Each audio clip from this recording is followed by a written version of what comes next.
Good morning mga katuwils!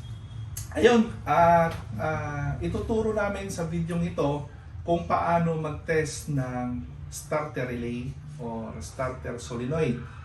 So, meron tayong sample dito at gusto ko munang ituro sa inyo kung para saan yung mga terminal na yan.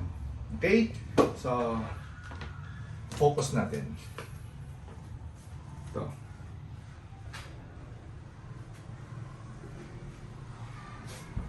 So, common naman sa mga starter relay natin, meron malaking terminal na dalawa.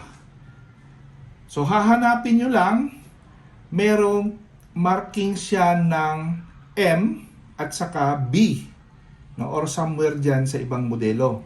Ibig sabihin nun, kapag may letter B, yan po ay para sa terminal papunta sa battery, positive ng battery. So, kapag may M naman, yan ang terminal na papunta doon sa ating starter motor. No? So, yan po yung kinakabitan ng malaking cable, kagaya nitong sa isa. Ayan. Okay? So, dapat malinaw po sa inyo yan dahil hindi po pwedeng magkabaliktad. Ngayon, paano pag wala kang terminal or wala kang markings na makita? So, madali lang yan ma-identify, no? So, common sa mga starter switch natin ngayon, no, sa mga modelo, naka-integrate na, nandoon na yung main fuse natin. Okay? So, anong trabaho nitong main fuse natin? So, siya ang nagpo-protect doon sa pinaka-main na supply ng motor natin. Yung panel ninyo, ignition switch. So, kapag naputol itong main fuse, wala pong power yung motor natin. Hindi iilaw yung pag-on natin ng susi, hindi ilaw yung speedometer panel. Ayun. So, tapos, mayroong dalawang magkatabi din dito, or actually, apat sila na terminal. Ito naman ay para sa, ito yung kinokontrol ng switch ninyo. No? Ito yung sinusupplyan ninyo ng 12 volts. Okay? Para mag-contact at magkaroon ng continuity itong dalawang malaking terminal. So, ito naman, ito yung papunta sa, kagaya natin sabi kanina, sa accessories, no? Or sa ignition switch ninyo, ito na yung kinokontrol niya, or dito nanggagaling yung kuryente.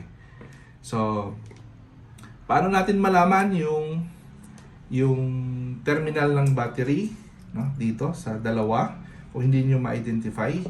So, kailangan nyo lang ng multi-tester. So, set ninyo siya sa continuity, or sa case na ito, automatic naman, no? Pag may continuity, magbabaser siya. Okay?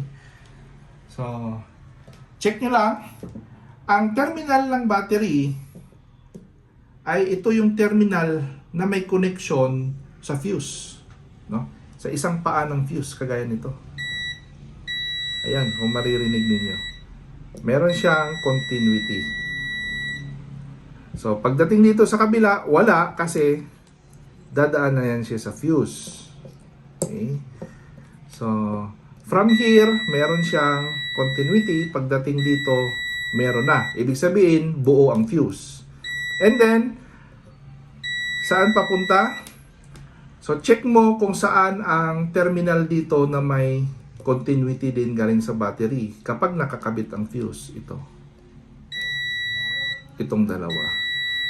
Ibig sabihin, itong dalawa, ito yung supply natin sa ating motor, no? Main na supply sa motor natin, kagaya doon sa susian.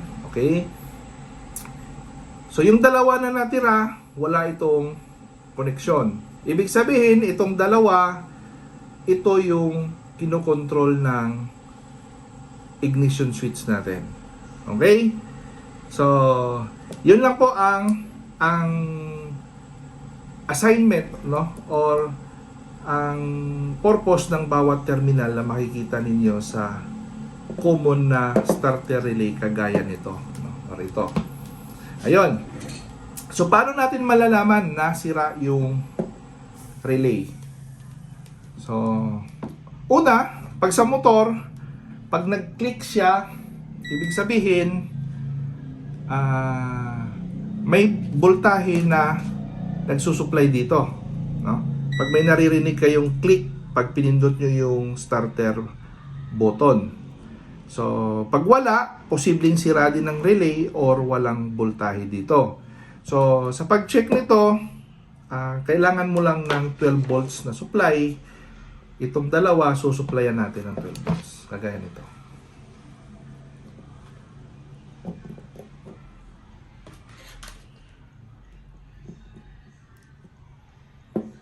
Okay?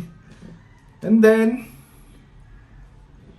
pag meron tayong 12 volts na in-induce dyan, makakarinig kayo ng clicking sound. Yun. So, dapat pag nag-click itong dalawa, or pag mayroon ng contact, kagaya nito, may 12 volts. So, itong dalawang terminal dapat magkaroon ng continuity.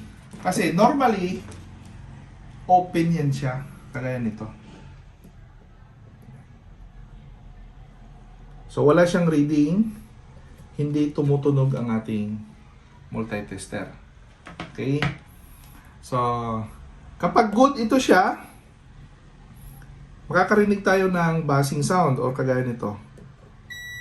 Yan. Ibig sabihin may contact. So, check natin.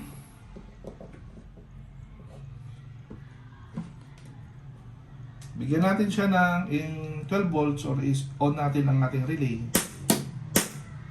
So, nag-click siya pero wala pa rin siyang buzzing sound. Ibig sabihin, wala siyang contact.